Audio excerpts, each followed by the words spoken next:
What'd you say? You're on the central camera. Yeah, I know.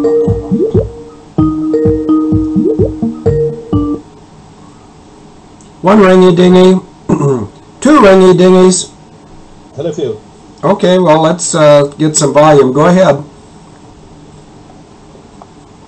So I've been seeing some correspondence about the possible interest by the Russians in your work on MH17 and 370. Do you want to tell us a bit about that?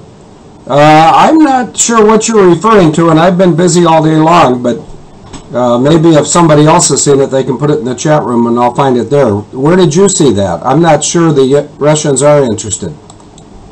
Well, correspondence by you. Haven't you written to the Russian ambassador or something?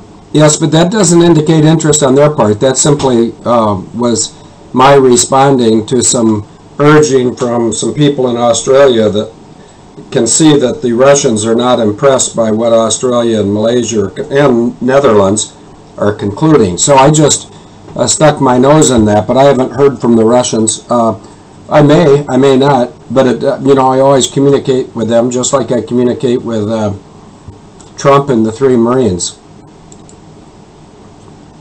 Right, okay. Well, I'm being interviewed by Jason Goodman tomorrow, which is intriguing, and I want to talk about this idea in today's post of this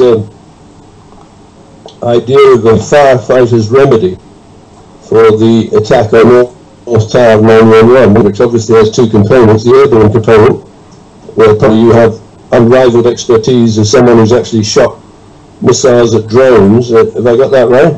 Yeah, but I think we're sort of remiss. Mostly me, maybe you to a lesser degree. Today's Memorial Day. Maybe we should at some point, say something nice about the people who've died in vain for countries that don't appreciate them. You just mentioned the firefighters. I mean, they died for nothing, right? I think they died for a purpose, but it wasn't their purpose, of course.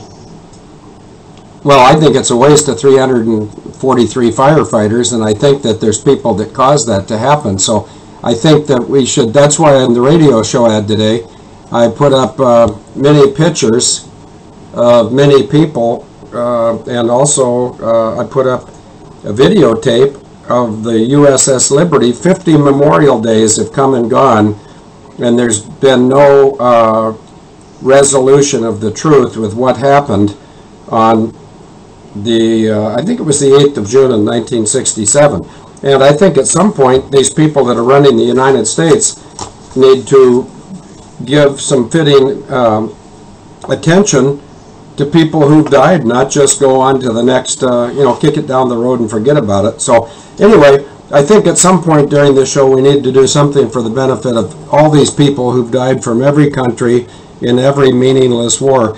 And maybe before the end of the show, you or someone in the chat room can tell me of a war that was significant. I'm sort of tired right now and I can't think of a single one. But that doesn't mean there hasn't been one. It just means I can't think of it. Over to you.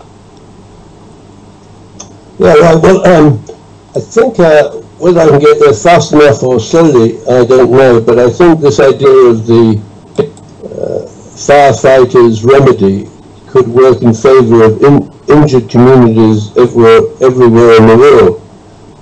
Let me just take as an example the Grenfell fires, or Grenfell Tower fire in London. I forget how many people it killed. Well, no, wait a minute. No, it's not that you forgot. Theresa May hasn't discovered it yet. I think it was somewhere between 300 and 500. I think she and, what's his name with moppy hair, Boris Johnson and Sadiq Khan, I think they're talking about maybe 70. Do you know, Denise, how many they're claiming? Sorry, I didn't hear the question. Yeah, well, whatever it is, Theresa May and the people responsible for the Grenfell fire have had a year to tell us how many people were dead. They haven't done it yet. I think there's a couple people over here in the UK government that need to be removed from office, and they're not all females. Over to you. Yeah, and I think that they still haven't understood how that fire was initiated and spread so quickly.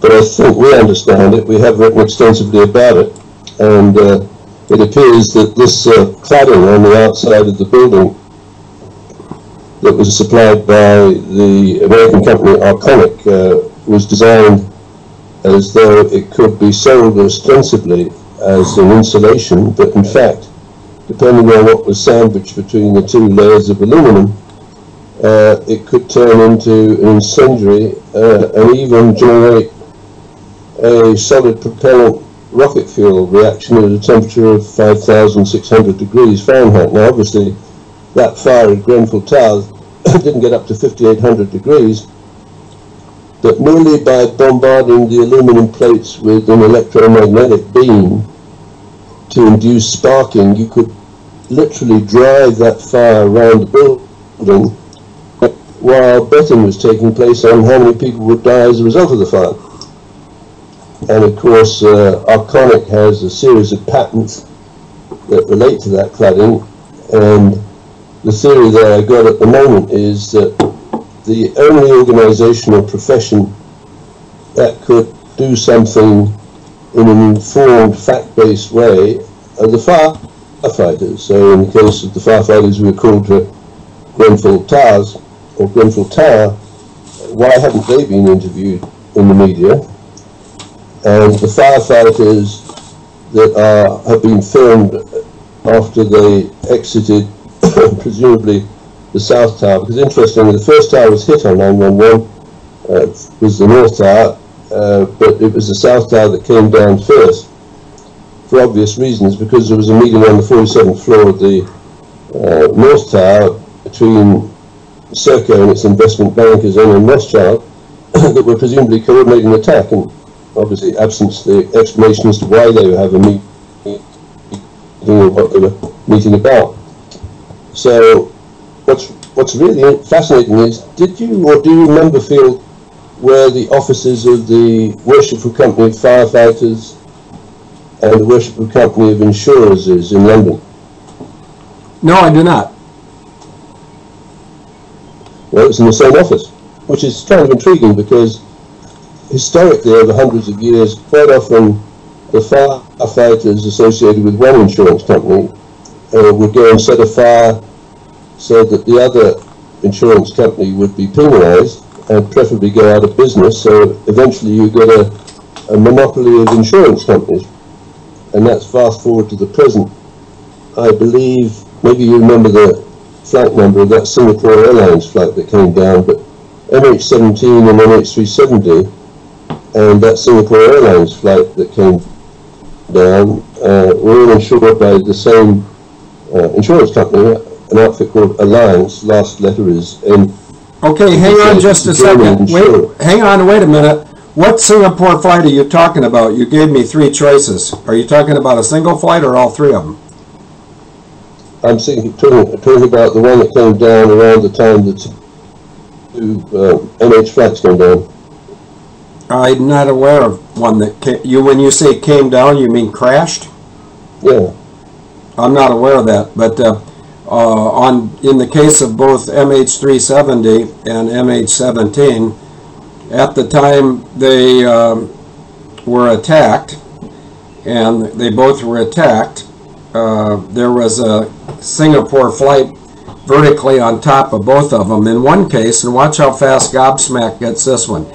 Gobsmack is going to find out if I'm correct in thinking Singapore 68 was vertically on top of Malaysia 370, and Captain McHale in New York City is going to see if I'm correct in thinking Singapore 351 was on top of MH17. And for both Kathy and Gobsmack, the abbreviation for Singapore is SQ, Sierra Quebec.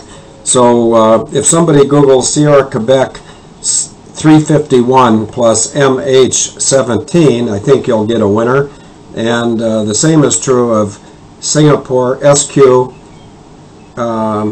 68 and MH370. So anyway, David, and Singapore has lost at least one airplane, and I believe it was a hull loss, and I'm sure it was a 777. But while the other guys go get those two crashes, or the two aircraft that were vertically stacked, as if they were the on-scene commander for both MH17 and MH370. But also, I know you probably wouldn't have seen it, but I'm doing drip, drip, drip on Malaysia 17. I'm letting the Russians know that all they have to do to prove who did it was to find out who had the custody for the 2 previous flights of MH17.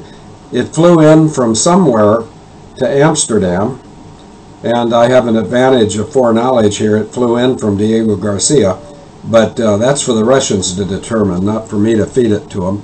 And prior to flying in to Amsterdam from Diego Garcia, who had custody of it when it was recommandeered a second time somewhere in the vicinity of Kuala Lumpur and the Petronas Towers, and then it was taken on a trajectory south of the coast of Malaysia on a west-northwest heading until it got clear of the Malaysian landmass. Then it pretty much struck out directly for the Maldives, and from the Maldives it went south, and then it reversed course and landed to the north at Diego Garcia. So obviously the Russians and the Ukrainians did not have custody of that airframe at Diego Garcia. So I'm suggesting to the Russians that if they really want to irritate the limp Aussies, all they have to do is have the Aussies go into Orange Grove and Alice Springs and take a look at their film and see who was operating that airframe when it landed. And the airframe was 9MMRO when it landed at Diego Garcia. And if it was not the Russians and the Ukrainians that landed it there can be no case against Russia and the Ukraine for destroying it. And that might not hold up in court, but then court has nothing to do with the truth, does it? No, right, no, it was my bad. It wasn't a Singapore flight, it was an AirAsia flight. No, hang on. Wait just a minute. Did you get that from the chat room, or did you bring that up yourself?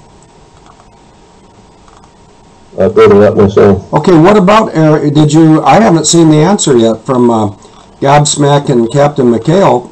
They were going to look and tell you. In fact, I think one of the answers right here, if you would look for it, GoBanks says that Singapore Flight 68 was in proximity to MH17. And I don't know if Captain McHale chimed in, but let's find out. The chat room can save both of us a whole lot of work because they like doing this. Clear Skies 54 says MH370 shadowed Singapore 68 to avoid radar detection. Don't believe that. It's a new rumor. Why are we coming up with new rumors? The truth was established basically in March of 2014. The people coming up with the new rumors are BS artists, and they tend to be Aussies or Dutch. I'm still looking, and I don't see it. Let's see if somebody else found it.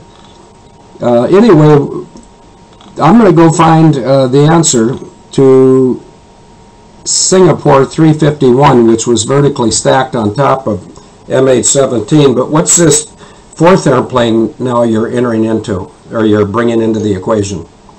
Yeah, it's AirAsia 8501 that crashed in the sea. Okay, what does that have to do with Malaysia? Because the insurance company that covers those risks is Alliance, which also covered the risks for the 2 Malaysian Airlines flights. Okay. And I'm interested in Alliance because of the possibility that they're engaged in catastrophic insurance or catastrophic cat bond insurance fraud. And I think they are. And very importantly, from our current investigation into Serco, they're one of the shareholders in Serco that would have met on the 47th floor of the North Tower in the morning of 9/11, where it would appear there was a Four Horsemen of the Apocalypse attack on the United States of America. And so I think that meeting is absolutely vital pivot point, if you will, in opening the door into the 9/11 conspiracy, because on the 47th floor, that meeting of shareholders would have to have witnessed or been driven by or hosted by Rothschild and Serco Limited, which is Serco's banker or investment banker. Notwithstanding, of course, that HSBC is Serco's retail banker. So, what I think we can do is, there's a term in patent law called a patent family, where a patent might be filed in several countries. I filed my deductive computing machine patent in 3 countries. I've actually got it translated into Japanese. It cost me an arm and a leg, and that sometimes I thought all of that money is wasted, but what goes around comes around, and I think that patent is going to come into its own when we analyze these kind of crashes. Okay, hang on a minute, David.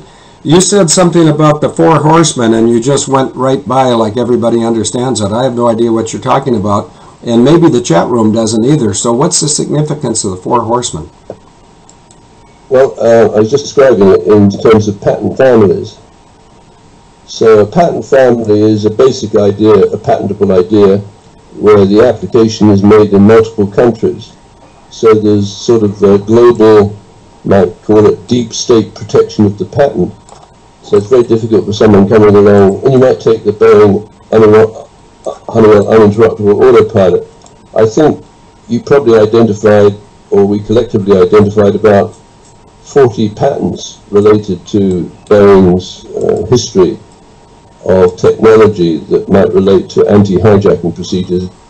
Do you remember there was a big document, I think put together by one of our researchers?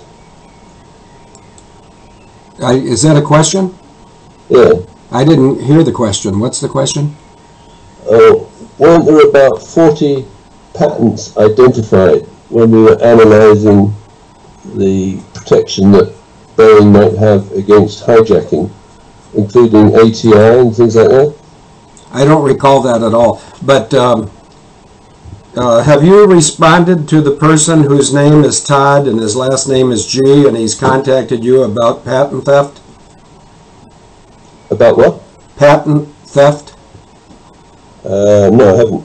Okay, well, you might want to look for that. The guy apparently knows a great deal about patent theft and how they get stolen from people and then used to make trillions of dollars. But anyway, that's of no interest to me. I did send his email to you, but apparently you didn't get it. So keep going, I'm listening. Okay, well, let me just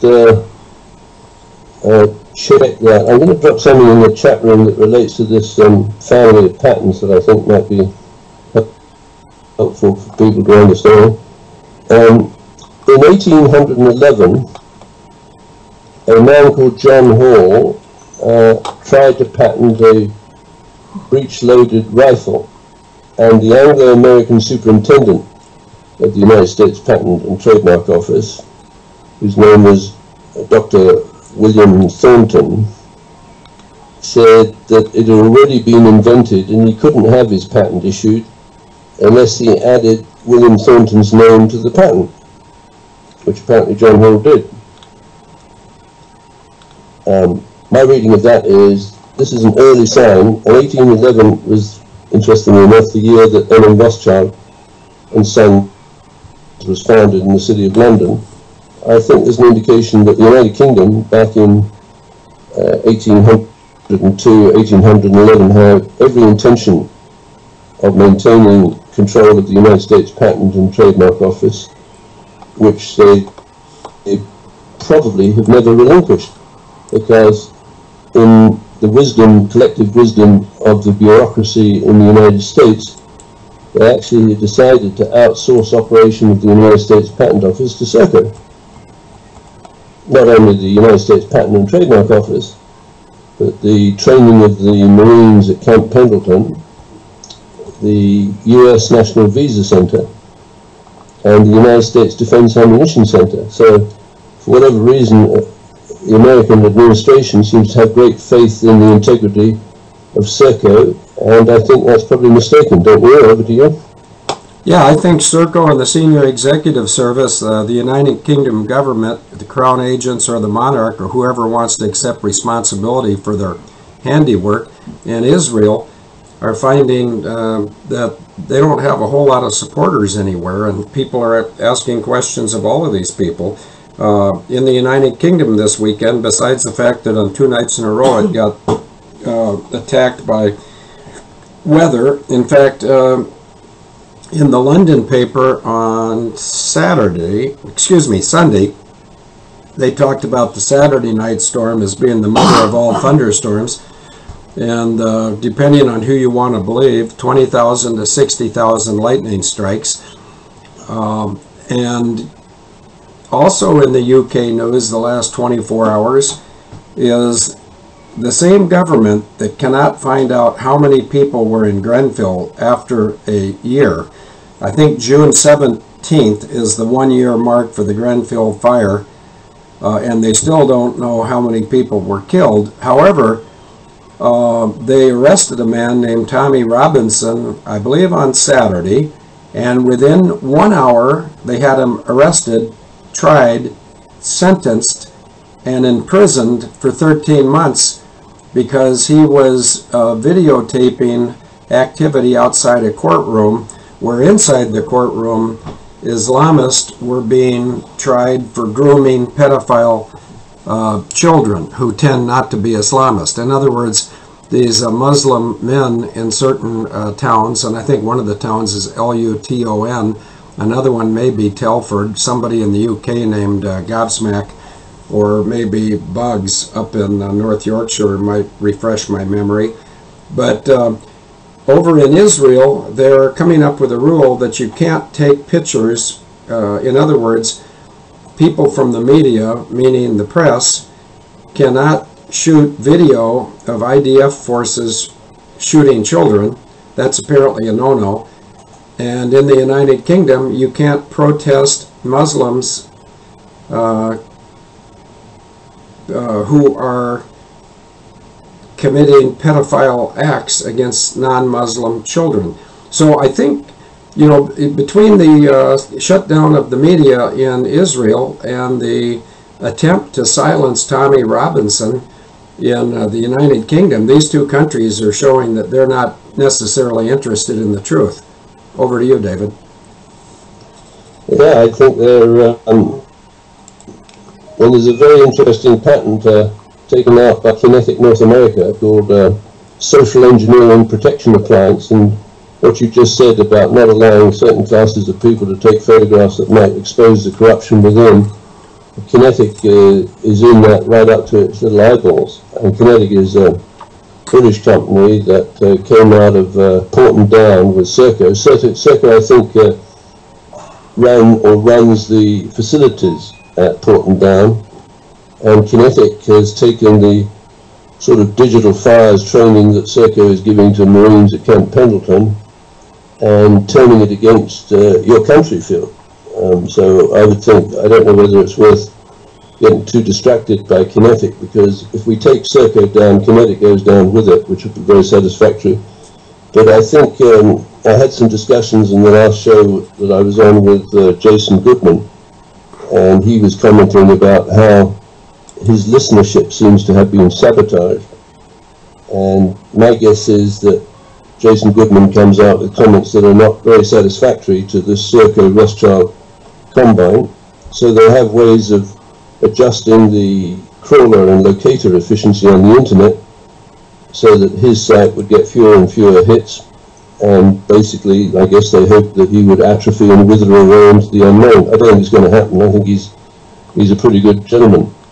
Anyway, first paragraph of today's post. Please accept brief 284 from Field McConnell, United States Marine Corps whistleblower and Global Operations Director of Abel Danger, wherein he and his research team at Abel Danger are developing a firefighter's remedy for plaintiff communities to launch crowd-funded docudramas and class action lawsuits in wrongful death where, for example, Serco and its investment bankers NN Rothschild and Son allegedly staged a Four Horsemen killing field attack on New York City's WTC-1 North Tower on 9/11 with fraudulently patented Conair, Sputnik, Dum-Dum and Boeing devices. Well, Conair is fairly easy, I think, for everyone to understand, because in your conversation of December of 1988 with your sister, who to all intents and purposes is the founder of Conair, I think she had already, but she didn't tell you, used a number of Boeing patents, including the Flight Intervention Management System. And when you told her about droning the aircraft to stop a mutiny, I think she suddenly realized, and her handler realized, well, all they needed to do was dip into the Department of Justice Asset Forfeiture Fund, and she could finance a complete fleet of aircraft modified for SWAT team attacks around the world with prisoners who are recruited from within the prison system. And of course, it doesn't have to be the United States prison system. Incidentally, have you got any idea of how much or how many prisoners were added to the population excuse me, of incarcerated people in the United States during the 1990 under the administration of Janet Reno, Jamie Gorelick, and your sister field? Over to you. No clue. Do you have an idea? Yeah, I think they doubled it from 500,000 to about 1 million. Okay, you know why, don't you? Well, I think to prepare the grounds for the attack of 9/11, amongst others. Well, my guess, and it's purely a guess, is it's because prisons for profit came into existence about that time. And it's just like judges up and down the East Coast that sentence adolescents to so many months in detention for acts that aren't all that grievous. Well, once those adolescents are detained, they can be used as pedophile victims. And so my sister and a Naval Academy graduate, whose name I do not recall, but when the prisons for profit first started, my sister and some Annapolis graduate were on the ground floor, and what they do is then they go around and build prisons, and then they charge, whether it's charging the federal government or charging state governments, whoever sends prisoners to the Marcy Annapolis prison system, they put money back in the pockets of my sister and the Annapolis graduate, or whoever it is they were working for. Having said that, we have the world's best and most lethal and fastest Google Meisters. So if anybody ever can take a look at prison for profit in the United States, Christine Marcy, and the United States Naval Academy, we might find something. And rather than just bark out orders and sit on my fat derriere, I'm going to go looking right now and see if I can find it. Over to you, David. Yeah, thanks, Phil. The other thing, your sister made some comment when that Con Air film was coming out. I think it was around 1997, and she was quoted in an article. There aren't many articles about your sister. One of them, obviously, is that Mendenhall's baby reference, which intrigues me. But the other one was about these Con Air flights. And apparently, she knew that Con Air, the movie, was going to be coming out with Nicolas Cage. And that movie would show prisoners misbehaving themselves, if you will. And she said very proudly, well, our prisoners don't kick and spit. Well, one of the reasons they don't kick and spit, I think, is they probably know that she's installed this modification that allows you to turn the plane into a drone and crash it, which would be fairly sobering even for the most hardened prisoner. And the other thing is that because she was the founder, developer, I think you told me that she'd flunked out of the medical program somewhere. Yeah. But she did introduce a prisoners' medical services program, which to me is a euphemism for administering drugs to these poor people, which could turn them into zombies, or in certain kinds of ADHD drugs, you can actually make them extremely aggressive, packed full, that's probably the wrong word, of homicidal intent, which means they go out and kill people. So if I wanted to deploy some elevator technicians, let's say I set up an artificial company called Ace Elevators of Palisade, New Jersey, and I wanted to put on a convincing shock and awe attack on 911, and I was your sister, I would say, well, let's get these guys to modify the elevators in the Twin Towers with the high-speed elevators that go from ground level up to the top floors very quickly without stopping at the sky lobby. And let's install arconic insulation or cladding to cut down on the noise, vibration, or the sound, or the vibration inside the elevator shafts. And in between the two aluminum sheets, put rocket fuel, and then have igniters positioned at key floors from the top to the bottom that can be initiated remotely by radio signals coming perhaps from a Boeing E-4B above, or maybe some Motorola system from below. And we can get Americans to think that these planes have been flown with great skill by Muslim low-time pilots into the north and the south face of the tower, and when they're suitably attracted to all the noise on the television news, we can demolish the two buildings before their very eyes, with the firefighters trapped inside because someone has hacked the Motorola radios and jammed the evacuation signal. So I look at that film of the firefighters, the two firefighters, or at least two, who escaped. They're talking to, I presume, a news reporter, and they're saying there were explosives in the buildings, the bombs went off. And my sense is that it's a bit like you, if you were interviewed about the aerial decoy and drone maneuvers of 911, you would be an expert witness. Similarly to the firefighters would be expert witnesses to the demolition of those buildings, unless they were deemed to be psychologically disturbed, which I think is what they tried to do with you, with your claim that the firefighters or the planes had been loaded up with the uninterruptible autopilot. Do you think that's plausible? Well, I don't think it's accurate. I think you're mixing apples and oranges. Maybe I misunderstood what you said. First of all, nobody got any type of a diagnosis on me, but let's start with the firefighters.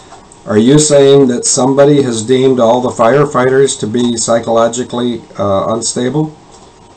No, not explicitly. What I am saying is that if they had been recognized as potential expert witnesses on an explosion in the World Trade Center, they need to be diminished some way, so they can be. Go ahead. You know, it's been 17 years. Don't you think the whole issue has been diminished, unfortunately? I think until we came along, yeah. Well, I don't think I can't see that we're changing anything. That's not to say that we can't in the future, but nothing's changed so far. And so I think it's the duty of the firefighters, especially the ones that were there on 9/11 who lost so many of their good friends. I think those guys need to seek out people who can help them, and if they don't want to bring any attention to it, after 17 years, maybe people wouldn't blame them. That's a long time, and most of those firefighters would be long since retired.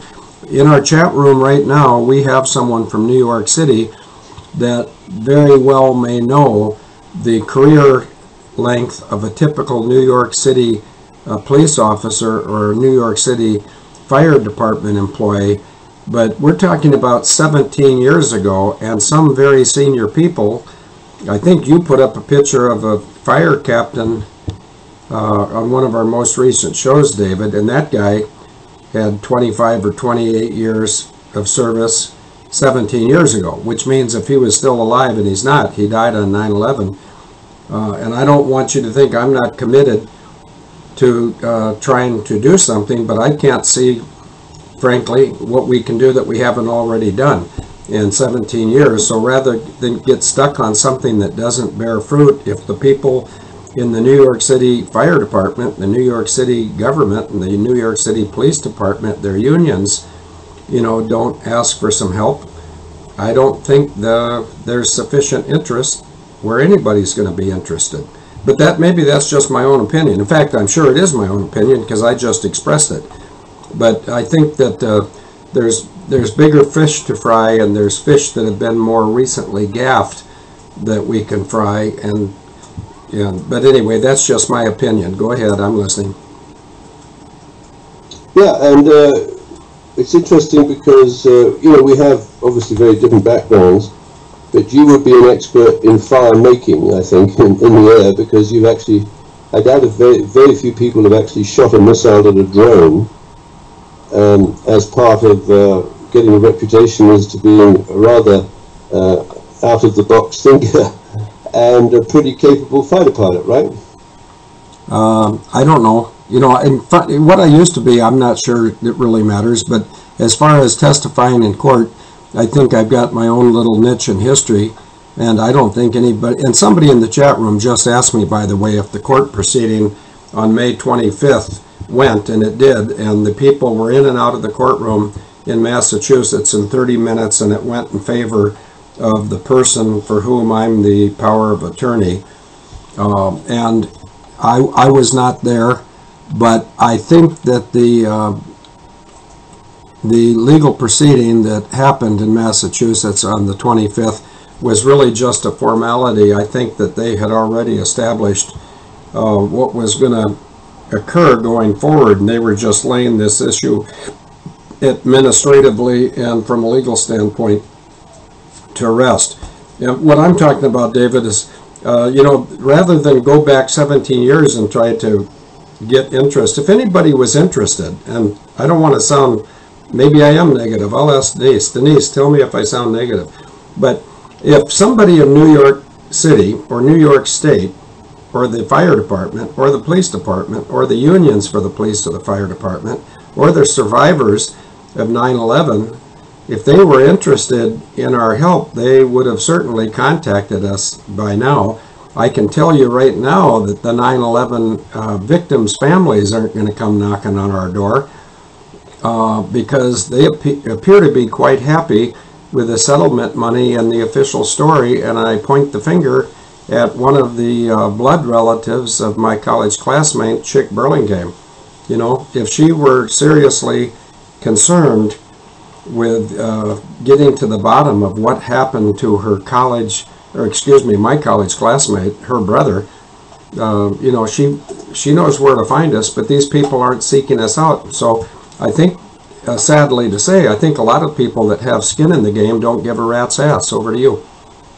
Yeah, and I think you've got that's a legitimate point, Phil, but I think also, quoting Edgar Hoover, he's saying that the individual who is handicapped by coming face to face with a conspiracy so monstrous he cannot believe it exists. I mean, you were a fire shooter or a fire maker insofar as you shot missiles at drones, and I was a firefighter. When I was based in Paris, Schlumberger decided, I hope they didn't make a mistake, that I should be deployed around the world to help extinguish fires on oil rigs. So I went to about 3. My particular function, I wasn't throwing gelignite into the flame to suck out all the oxygen and extinguish the fire like Red Adair is reputed to have done. I was part of a technical team where if there was a blowout, one of the challenges was to drill a relief well into the horizon where the oil is coming from or the gas is coming from before it goes to the surface.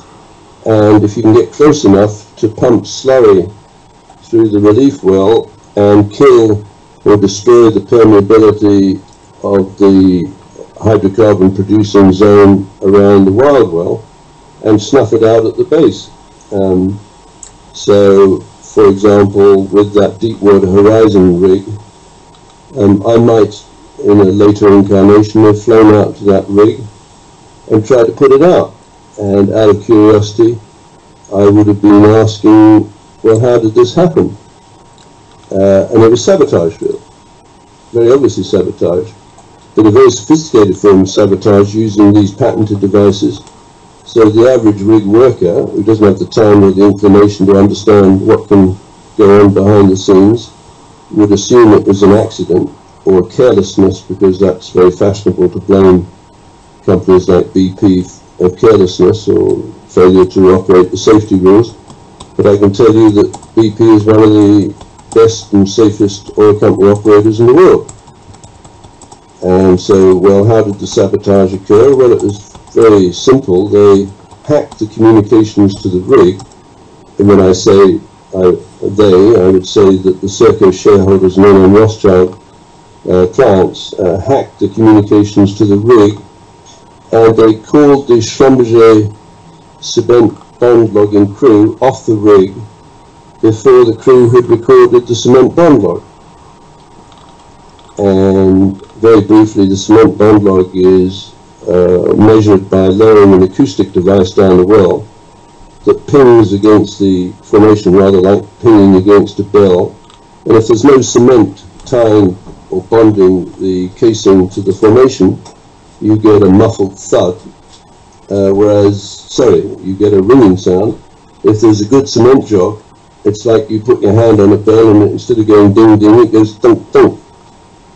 Now, a cement bond log has to be recorded before the well is abandoned to make sure there's no connection between the producing horizon up the outside of the casing to the surface, where it might accumulate, for example, in the case of a deep water horizon under the helideck, where very conveniently, if you look at the helideck, you can see that there was some kind of incendiary device that ignited the gas, ultimately leading to the destruction of the drilling rig, which was owned by Transocean, and a very nice, convenient double insurance fraud, because the rig was insured, I think, for $276 million until a Lloyd's Register crew went out there and probably laid the charges, and the premium in Lloyd's of London was double. So when the rig sunk, they collected about 550 million, which is identical to the fraud on the twin towers. So I take your point that a lot of people would rather take the money and stop asking difficult questions. I'm not like that, as you know, and when I see sabotage, I think to myself, and it's not just my personal interest, I was a firefighter once, Phil, and I could have been on that rig, and I could have died there. And in that community of global firefighters, I have as much right to belong to as anyone else. So, vengeance is mine, saith the Lord. So these people think we're going away, but I believe, when I talk to Jason Goodman, I'm going to be talking about what Abel Danger has to offer the firefighters. We have the ability to explain what happened on 911. David, have you been looking at the comments about Jason Goodman in today's chat room? No, I'll look at it now while you talk. Well, there's quite a lot of them. You're going to have to go back. But, you know, I think that rather than waste your time now, you know, the reason I know they're there is because I'm watching the chat room when I'm not talking. And there's a lot of criticism, whether it's right or wrong, doesn't matter to me because I don't know if it's true or not. But Jason consistently, you know, makes comments about how someone's adjusting his numbers or his account or attacking this or attacking that. And that just comes with the territory, and it's hardly worthy of mention. We've seen the same thing. But anyway, I'd encourage you to take a look at today's chat log when we get done with the radio, and you can see what the consensus is here.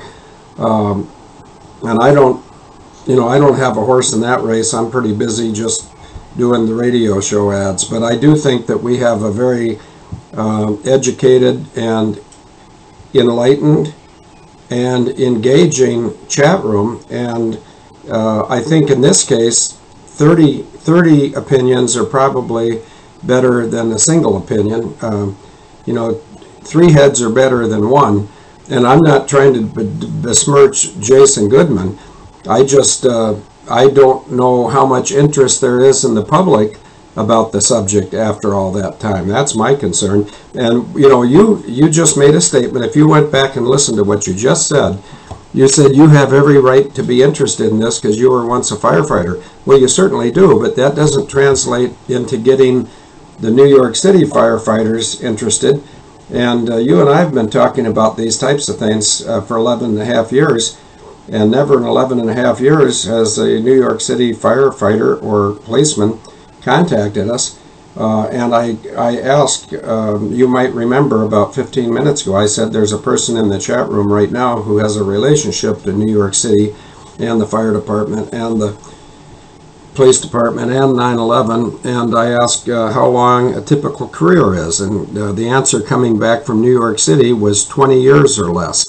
And what I read into that is if a career firefighter or police officer in New York City is only on the job for 20 years, here it is 17 years after the fact. And so if you did the math, and I just did the math because I multiplied 20 by 5 and I multiplied 3 by 5, so 15% of the firefighters and 15% of the police officers active today were working on 9/11.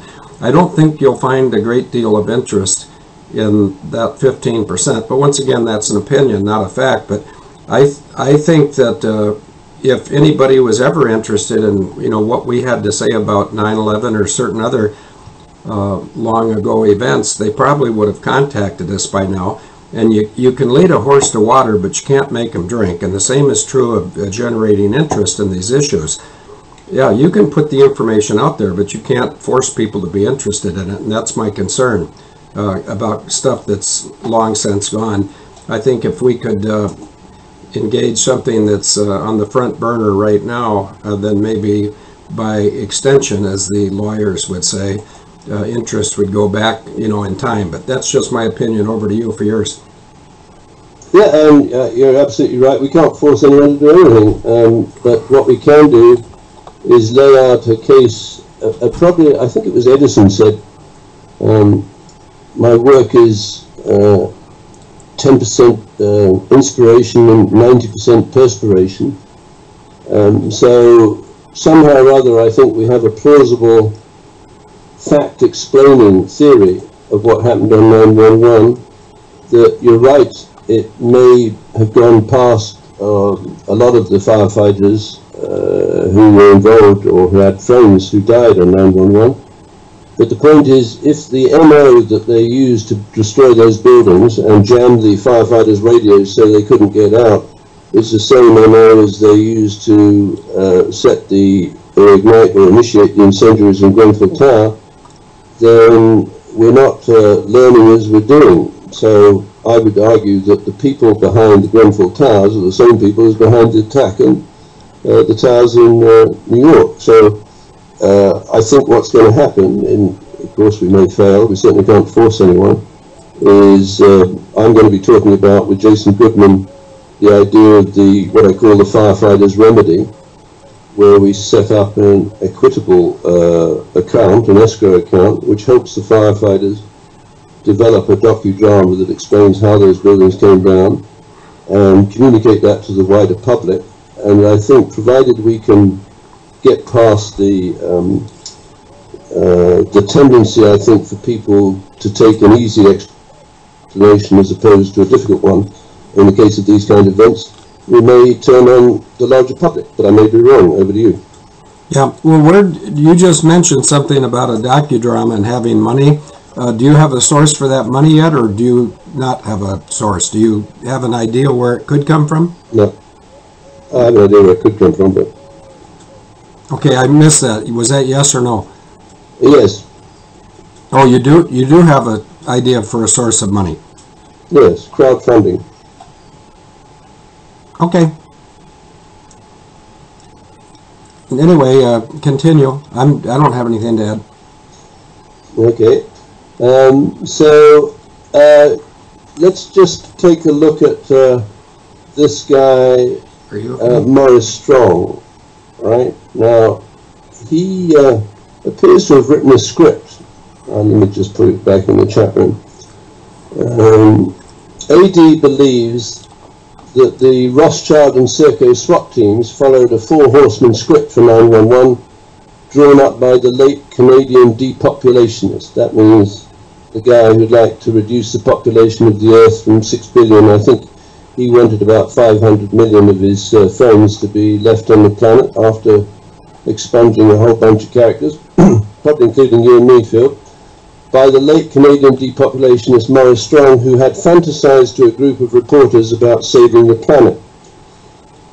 In order to save the planet, the group decides, isn't the only hope for the planet that the industrialized civilizations collapse? Isn't it our responsibility to bring this about? This group of world leaders forms a secret society to bring about an economic collapse. These aren't terrorists, they're world leaders. They have positioned themselves in the world's commodities and stock markets, and I've added parenthetically, and patent offices. They've engineered using their access to stock markets and computers and gold supplies a panic. Then they prevent the world stock markets from closing. They jam the gears. They hire mercenaries who hold the rest of the world leaders at Davos as hostages. The market can't close. I would say that what Maurice Strong was fantasizing about, he and his elite friends made it real on 9/11.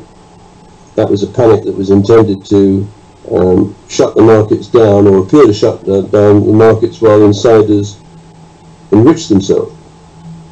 And I think when Maurice Strong talks about a secret society, I think that was what made JFK a target. Because at that extraordinary speech, I think it's a wonderful speech, at the Waldorf Astoria in 1961, I think it was about 18 months before he was assassinated, he talked about a secret society and secret oath rituals. And I think the people involved in that secret society, hearing that, would have said, this guy is going to expose us, he's got to go. Now, I was looking about another one of the Four Horsemen, besides Con Air, which I think is very closely related to your sister's involvement in these kind of attacks, was what I call the dum-dum group of patents. And the dum-dum bullet was invented by the British in India in the 1890s.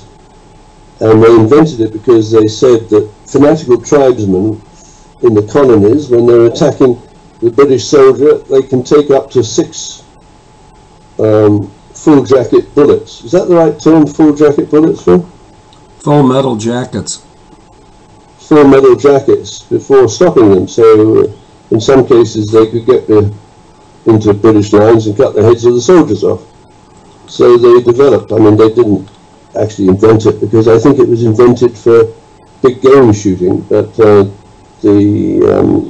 dum-dum bullet had a kind of cross-section in the nose, and it would peel back and impart most of the kinetic energy into the target and have a much bigger stopping power.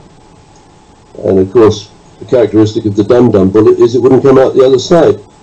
Well, I think there's a fair amount of evidence, Field, that Ron Brown, killed in Yugoslavia, and Vincent Foster, killed or body dragged into Fort Marcy Park, and JFK and Dealey Plaza were killed with dum-dum bullets, because there doesn't seem to be an exit hole or an exit wound. Now, in the case of JFK, on the operating table, I forget which hospital he went to, one of the surgeons is describing, or using words something like, I was 18 inches above Kennedy's head, and there was no exit hole. There was just a huge slab of skull that had been removed. That showed up later. Apparently it was the so-called the Harper fragment, because it was found by Billy Harper in Dealey Plaza. And that fragment, or the skull, there's no exit hole. It's actually, the fragment has been blown out of the back of Kennedy's skull by what appears to be a dum-dum bullet, except that it's been refined. So instead of air inside the cavity, inside the bullet, it was full of mercury. And that's what James E. Files said. He said, I had a mercury-filled bullet and I shot Kennedy with that Remington rifle. And I think he had an XP-100 rifle with a Redfield scope, which is also patented. So where I'm going with this, Field, it seems like a guy called Victor Rothschild, who was advisor to Churchill during World War II, a very smart guy, chemist and a biologist.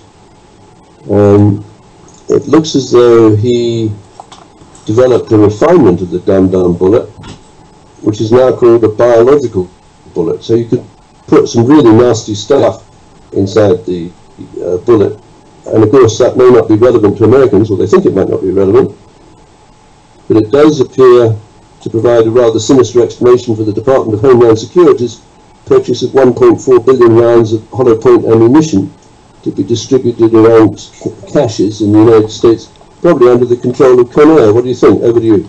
Well, I think right in front of me in the chat room it says 500 million rounds, not 1.4 billion rounds. So. Okay, well, there's other references to 1.4 billion. Okay, well, there's this one. But as far as the no exit wound, yeah, Kennedy's, the back of his head got blown off. That is the exit wound. Because the way these bullets work is they spread out when they penetrate, and then they get broader, and so the pounds per square inch gets distributed over more square inches, so rather than penetrate, they just take whatever is in their path with them. So when John F. Kennedy's rear, a good portion of his skull in the back got blown right off. In fact, there was brain matter hitting some of the Secret Service people. That is the exit wound. So to say there was no exit wound is incorrect. There was an exit wound. It was just very large. And you know what's very large? I don't know, 3 to 4 inches square. Do you have any idea what size of the chunk of his skull was that got blown away? Yeah, 6 square inches. 6 square inches? Okay. Yeah. Well, that is the exit wound then, because the bullet would have gone with that section of the skull. Yeah, but it's an exit wound that's consistent with a dum-dum bullet full of mercury. I fail to see the point. You said that... The surgeon... Well, wait a minute. Let me ask the question before you give me the answer. I think you mentioned 3 different shots for which there was no exit wound, didn't you? Or did you just talk about one example? I just talked about one. Okay. I'm pretty sure that there were 3, but it doesn't matter. The fact is there certainly was an exit wound or an exit hole. If it had been a regular bullet that wasn't a hollow point or a dum-dum, it would have penetrated right through the back of his head.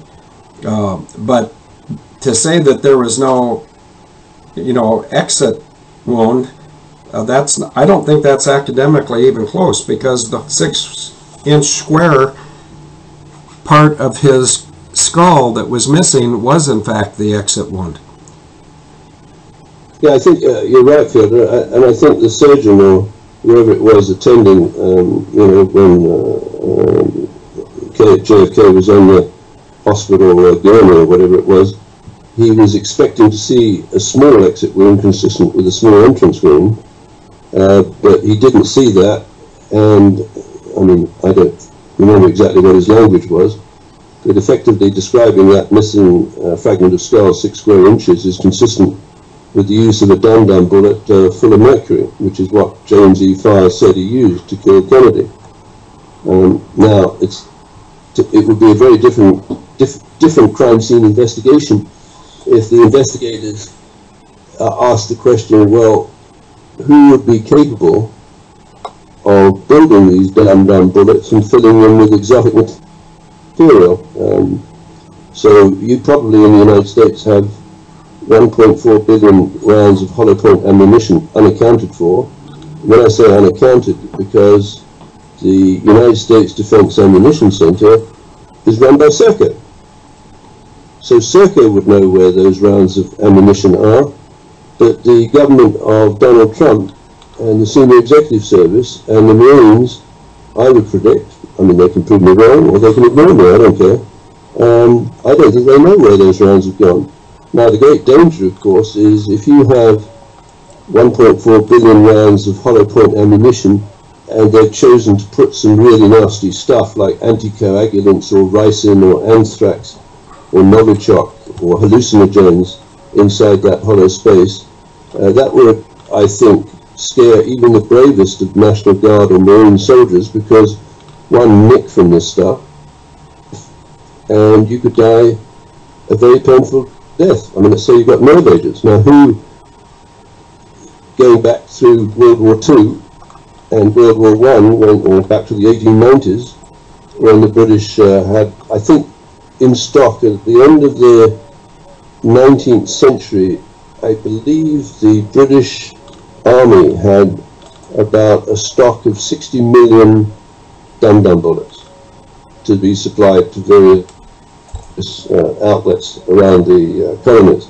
And so it seems to be a lot of ammunition. that is really bad. Apparently it's banned under the Hague Convention, but now in the United States of America, and no one seems to care, there's 1.4 billion rounds. Well, David, why should anybody care? Because one day that bullet might be pointing at you. Now, I think the people that don't care have a good reason not to care. How many of the 1.44 billion rounds can be fired at once? Well, depending in a machine gun? No. How many human shooters does it take to fire one round? One. Good. How many people are in the United States of America today, roughly? 350 million. Okay, I think it's about 330, but it doesn't matter. In fact, just for grins, chat room, anybody got a population? I don't really care. I'm just curious now. But my point is, if you're going to give, let's say you give 10 trillion bullets to Serco. It doesn't matter how many bullets they have, it's how many can they fire. And if they had every projector of force available in the United States, and that's after they would bring back every military person from every foreign country. So if you take every projector of force and first responder and give them a gun capable of shooting those, you would have 1 million or less shooters. So suddenly, everything above 1 million bullets doesn't matter. And the reason I say that is because unlike England and Australia and Canada, there are many privately owned firearms in the United States of America, and it cannot be assumed that everyone in the military and every one of the first responders that is working for the United States government is willing to shoot their own countrymen. But you can rest assured that of all the people that own private firearms, and we've just seen this in the last 2 days in America, I believe. I think in Oklahoma City a couple days ago, a man walked into a bar and grill and pulled out a handgun and indiscriminately fired and injured 2 people by hitting them with grazing blows from his bullets that were poorly aimed. And then a 3rd person fell down and hurt themselves. And when the gunman walked out of the restaurant, do you have any idea what might have happened to him, David? He got shot. Yeah, by a guy like me with a handgun. In California, and someone in the chat room, please support me on this if you can find it. In California, in the last 36 hours, a person walked into a fast food provider, and in full view of the drive-up window, the man that walked in, and I think it was slightly after midnight, he walked into a fast food place. He pulled out a handgun and threw a sack at the cashier and said, "Put all your money in the till in this bag." And I think the number of dollars was $242 went in the bag. And as the man turned to go, the guy at the drive-up window shot 2 or 3 rounds and hit this guy. And even though they didn't kill him, they injured him, and the cops came out and arrested him right away. So what I'm saying is, unlike these candy-ass countries that give up their arms, the United States of America hasn't done that. And everybody in the United States military, from a 17-year-old Army private to a 60-year-old Marine 4-star, everyone knows that the American people don't look kindly upon tyranny, and that's why there's a flag, and I can't remember the name of it right now. Somebody's going to tell me the name of the flag. It's yellow, it's got a snake, and it says, "Don't tread on me." The United States military is really not very likely to go attacking people like myself just because somebody tells them to. The chain of command in the military is more disciplined than that, and the traitors that used to be at the top of our military are now gone, and I could rattle their names off right now. In fact, I'll give you the worst one in my mind is Martin Dempsey. He committed multiple treasons when he was in Alabama, and then later when he was the chairman of the Joint Chiefs. But the United States of America citizens are fed up with these people that are abusing their positions.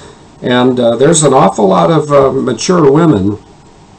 When I say mature women, I'm saying 40 to 80 that have handguns on them, and they're not afraid to use them. And see, the point is, David, when you're all flustered about 1.4 billion rounds, it doesn't matter. They could have 10 trillion rounds. You can't fire them. If you can't put the rounds on target, they're nothing but dead weight. So I think that for people that did not grow up and are not U.S. citizens, they might be easily confused by this issue, but there's people in Australia, New Zealand, Canada, and the UK who have learned the hard way that giving up personal protection just invites more oppression. What do you think about that? Well, I guess someone should have told Stephen Paddock, because he went into that hotel allegedly with 10,000 rounds of ammunition. Allegedly being the key word. He was a patsy.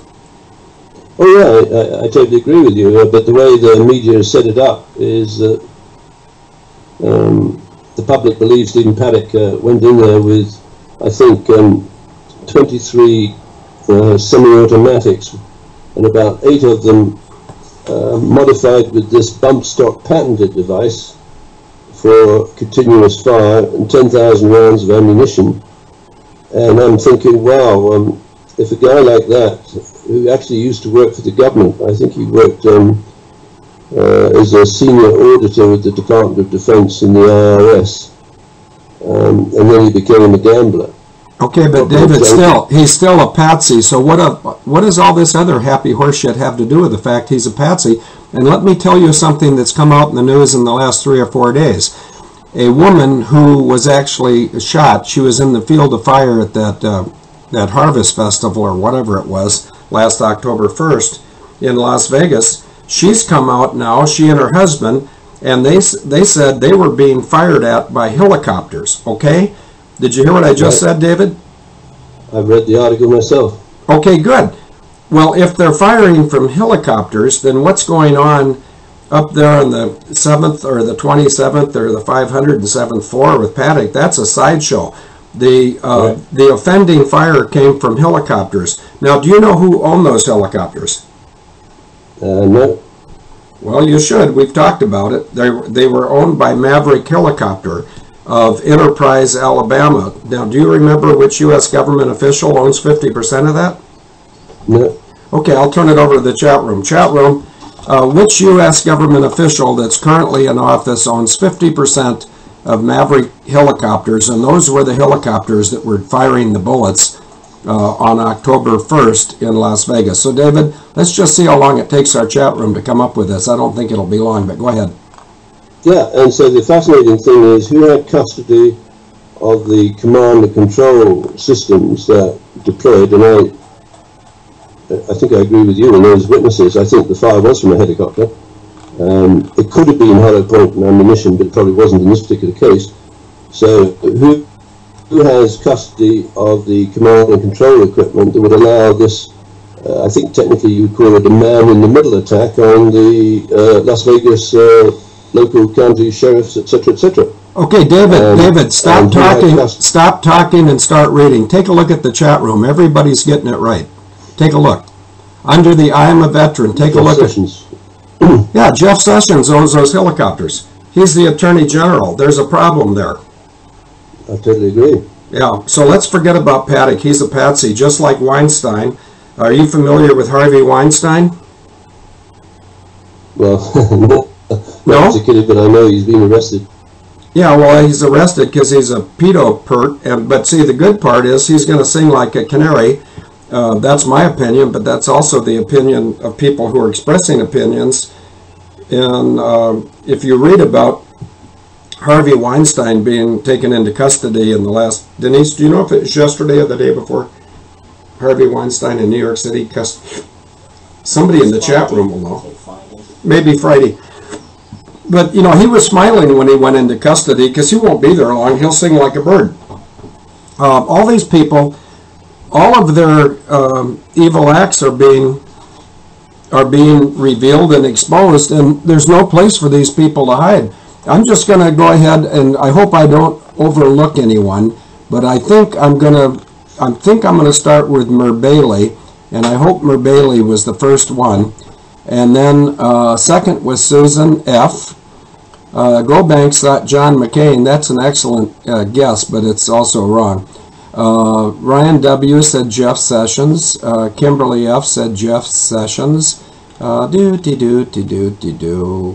McHale of New York City. Jeff Sessions owns the helicopters. Question.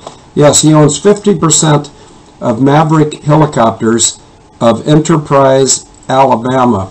Now, David, do you remember when I said one of the biggest traitors in our military recently has been Martin Dempsey? I said it about 15 minutes ago.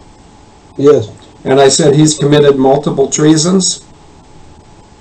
One of the treasons that Martin Dempsey committed was taking active duty Army personnel from Fort Rucker down by Enterprise, Alabama, and taking them to a town called Samson, S-A-M-S-O-N, Alabama. And when some four-star Army general with pockmarks, because he was a clear-sill before test model when he was in high school and he had a pizza face, well, when you take active duty Army guys and unleash them on civilians, that's actually treason. That's not within the scope of your authority or your command. And maybe in Alabama that floats. Maybe in Alabama it's okay for a senator, because Jeff Sessions, correct me if I'm wrong, chat room, because I'm tired, but Jeff Sessions, before he became the Attorney General, he was a senator in Alabama, I'm quite certain, and I want to be corrected immediately if I'm not correct. And so he was down there supervising, if you will, or being aware of, if you will, the treason of Martin Dempsey. Martin Dempsey's name also came up in the assassination of Pat Tillman. He's one of the four-star Army West Pointers that covered it up. His name also came up with Extortion 17. The 5 people that signed off on the elimination of Extortion 17, which is premeditated murder, 38 counts of a human and 1 count of a dog named Bart. Martin Dempsey signed off on that, but he was number 3. Number 1 was Obama. Number 2 was Leon Panetta, the Secretary of Defense. Number 3 was Martin Dempsey. Number 4 is a guy who either I don't know who he is for sure, or I'm not saying, but his call sign was Opie,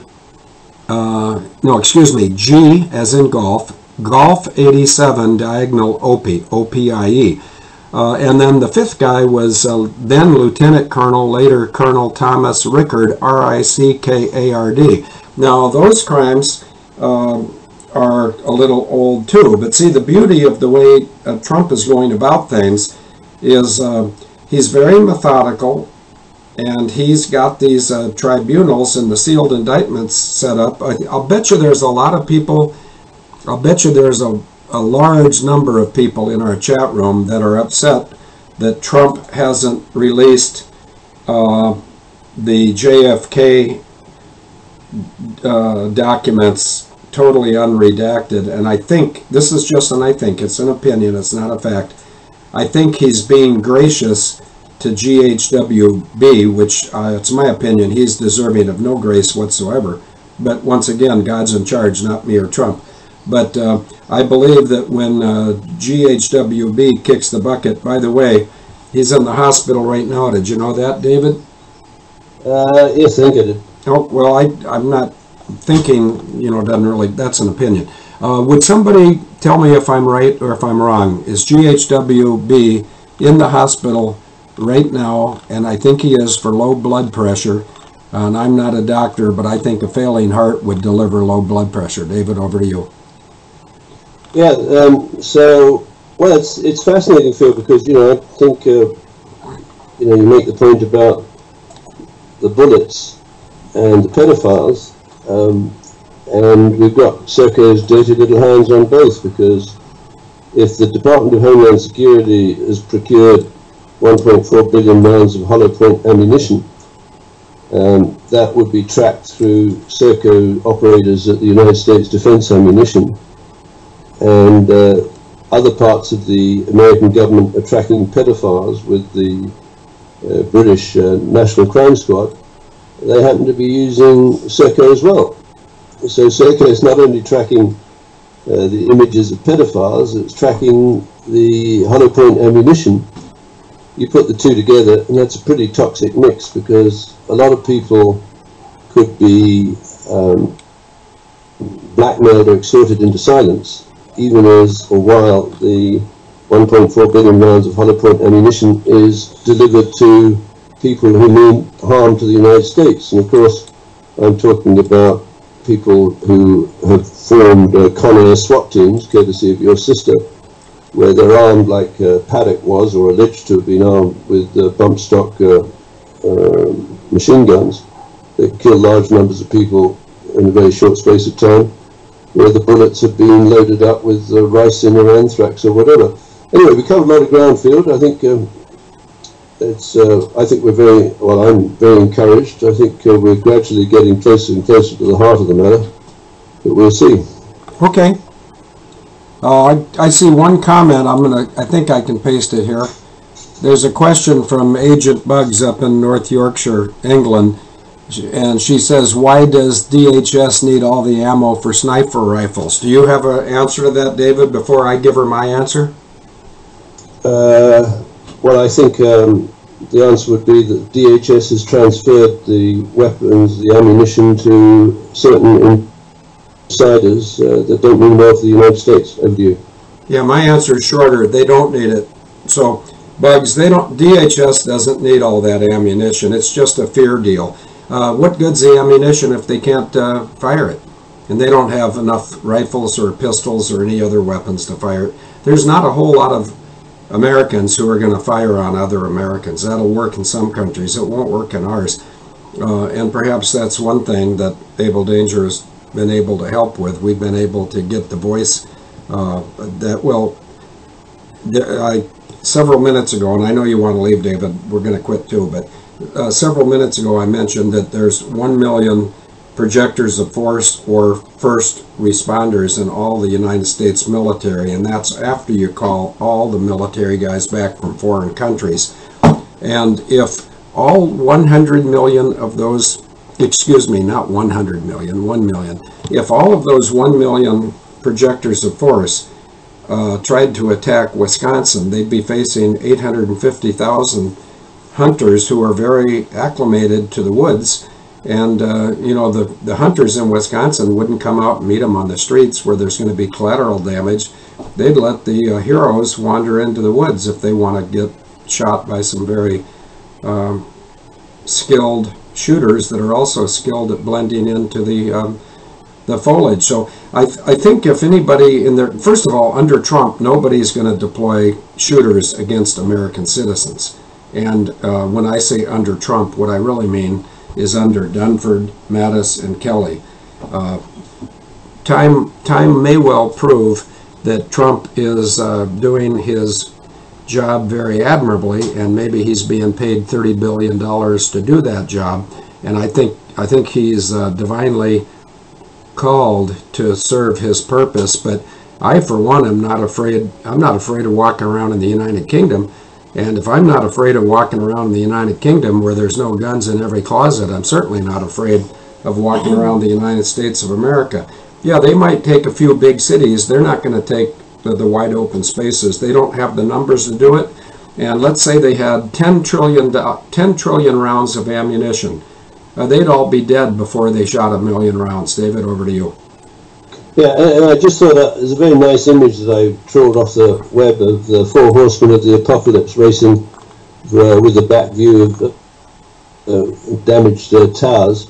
My belief is that the Four Horsemen, in the case of 911, are basically the Con Air teams, the Lutnick teams. That's Howard Lutnick, the guy who was out of his office when 658 of his colleagues were killed, including his brother, at the top of the North Tower. The dum-dum teams that have got hold of these 1.4 billion rounds of hollow point ammunition, in some cases filled with, I don't know, Novichok or anthrax. And the Boeing teams, where the Boeing headquarters was extorted out of Washington State and brought down to Chicago for more close control of the Chicago outfit under Barack Hussein Obama. But anyway, just a theory field, but looking forward to the next show. Okay, well, that's a theory, but do you know where the Four Horsemen come from and what writing or what document? It's the Bible, isn't it? Yeah, so there's no theory about it. I mean, it's established in there, and I'm pretty sure Gobsmack can correct me, or there's actually Braveheart can correct me. There's a lot of people in this chat room who can correct me, but I think if you want to read about the Four Horsemen of Apocalypse, you'll find it in Revelation. So with that, if you're ready to go, I'm ready to go. Okay.